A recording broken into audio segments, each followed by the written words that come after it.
Operation Belur മഗ്നയുടെ ഇപ്പോഴത്തെ status ഏത് രീതിയിലാണെന്ന് നോക്കിയാൽ ആന നിൽക്കുന്ന പ്രദേശം കണ്ടെത്താൻ കഴിഞ്ഞിട്ടുണ്ട്. ട്രാക്കിംഗ് വിദഗ്ധരാണ് ആനയെ ട്രാക്ക് ചെയ്യാൻ ശ്രമിക്കുന്നത്. മണ്ണുണ്ടി മേഖലയിലാണ് ആന നിലയുറപ്പിച്ചിരിക്കുന്നത് എന്നാണ് ഏറ്റവും പുതിയ റിപ്പോർട്ടുകൾ. ഈ സാഹചര്യം അനുകൂലമായാൽ മയക്കുവെടി വെക്കാനാണ് തീരുമാനം. വളരെ പ്രധാനപ്പെട്ട ഒരു വെല്ലുവിളി എന്ന് പറയുന്നത് ആനയെ ട്രാക്ക് ചെയ്യാൻ കഴിയാത്ത രീതിയിൽ ആന അതിവേഗത്തിൽ നീങ്ങുന്ന ഒരു സാഹചര്യം ഉണ്ടായിരുന്നു. ഏതായാലും MS അനീഷ് കുമാർ വിവരങ്ങളുമായി വയനാട്ടിൽ നിന്ന് നമുക്കൊപ്പം ചേർന്നു. അനീഷ്, ഇന്നലെ ദൗത്യസംഘത്തിന് ദൗത്യം തുടരാനായില്ല. ട്രാക്ക് ചെയ്യാൻ ഉള്ള വെല്ലുവിളി വലിയ ശക്തമായി ഉയർന്ന ഒരു സാഹചര്യം ഉണ്ടായിരുന്നു. ഇപ്പോഴത്തെ ഒരു സ്ഥിതി എന്താണ്? ആ ഒരു പ്രതീക്ഷ സംഘത്തിനുണ്ടോ?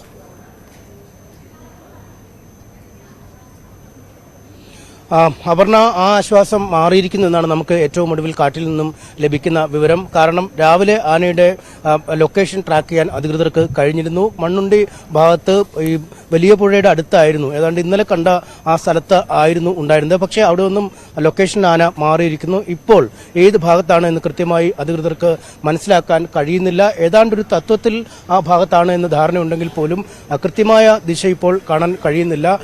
ഈ ഉദ്യോഗസ്ഥരുടെ ദൃശ്യപരിധിക്ക് അപ്പുറത്ത് ആന ഓടി മറിഞ്ഞിരിക്കുന്നു എന്ന വിവരമാണ് ലഭിക്കുന്നത്. അങ്ങേയറ്റം നിരാശാജനകമായ ഒരു വിവരം തന്നെയാണ് കാട്ടിൽ നിന്നും വരുന്നത്. കാരണം ഉദ്യോഗസ്ഥരുടെ റഡാറിനപ്പുറത്തേക്ക് ആന പോയിരിക്കുന്നു. അവർക്ക് ഇനിയും ആനയെ തെരഞ്ഞു പോവേണ്ട ഒരു സാഹചര്യം, അതായത് റേഡിയോ കോളർ സിഗ്നലുകൾ എവിടെ നിന്ന് ലഭിക്കും എന്ന് സംബന്ധിച്ച ഒരു പരിശോധന വീണ്ടും നടത്തി ആ സ്ഥലം കണ്ടെത്തി ദൗത്യസംഘത്തെ പൂർണ്ണമായും അങ്ങോട്ട് കേന്ദ്രീകരിപ്പിക്കേണ്ട ഒരു സാഹചര്യത്തിലേക്ക് കാര്യങ്ങൾ നീങ്ങിയിരിക്കുന്നു. നിലവിൽ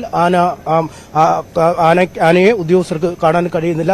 ശരവേഗത്തിലാണ് ആന കാട്ടിനുള്ളിലൂടെ കുതിച്ചു പായുന്നത് എന്നാണ് ഉദ്യോഗസ്ഥർ പറയുന്നത്. അതുകൊണ്ട് തന്നെയാണ് ആനയെ കണ്ടുകിട്ടാനോ അല്ലെങ്കിൽ ഒരു നിശ്ചിത സ്ഥലത്ത് ആന നിലയുറപ്പിച്ചാൽ മാത്രമേ മയക്കുവെടി വെക്കാൻ കഴിയുകയുമുള്ളൂ. ഇപ്പോൾ ഏതാണ്ട് 3 കിലോമീറ്റർ അകത്തേക്കാണ്, കാട്ടിൽ നിന്നും അകത്തേക്ക് ആന പോയിരിക്കുകയാണ്. എന്തായാലും അവിടെ വെച്ച് മയക്കുവെടി വെക്കാൻ കഴിഞ്ഞാലും പുറത്തേക്ക് എത്തിക്കുക അങ്ങേയറ്റം ദുഷ്കരമായ ഒരു ദൗത്യമാണ്. അതുകൊണ്ട് മയക്കുവെടി വെച്ച് വേഗം വാഹനത്തിൽ കയറ്റി കൊണ്ടുപോകാൻ കഴിയുന്ന ഒരിടത്തേക്ക് കൊണ്ടുവരാനുള്ള നീക്കമാണ്, അത്തരമൊരു സ്ഥലത്തേക്ക് തുരത്തിക്കൊണ്ടുവരാനുള്ളൊരു നീക്കമാണ് ഉദ്യോഗസ്ഥരുടെ ഭാഗത്തു നിന്നും ഉണ്ടായത്. ഇന്നലെ ആ നീക്കം ഏതാണ്ട് ഫലവത്തായി വന്നതാണ്. പക്ഷേ ഉദ്യോഗസ്ഥർ ഉദ്ദേശിച്ച സ്ഥലത്തേക്ക് അല്ല ആന എത്തിയത്, മറുവശത്ത് ജനവാസ മേഖലയുടെ അടുത്തുള്ള ഇടത്താണ് എത്തിയത്.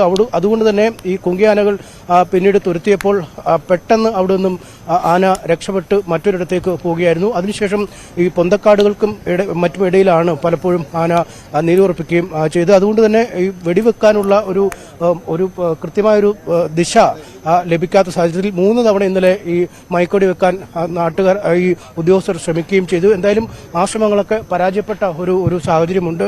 നാട്ടുകാരൊക്കെ അങ്ങേയറ്റം നിരാശരാണ്. കാരണം ഇന്നലെ അത്രയും നേരം ദൗത്യം ചെയ്തിട്ടും ആനയെ പിടികൂടാൻ കഴിഞ്ഞില്ല. രാത്രിയിൽ ദൗത്യം അവസാനിപ്പിച്ച് ഉദ്യോഗസ്ഥർ മടങ്ങാനൊരുങ്ങിയപ്പോൾ വലിയ പ്രതിഷേധം നടന്ന ആ സ്ഥലം കൂടിയാണ്. ഇവിടെ ഇപ്പോഴും ആളുകളൊക്കെ വന്നിരിപ്പുണ്ട്. നമുക്ക് വേണമെങ്കിൽ അവരോടൊന്ന് ചോദിക്കാം അവരുടെ ഒരു പ്രതീക്ഷ അല്ലെങ്കിൽ ആശങ്ക.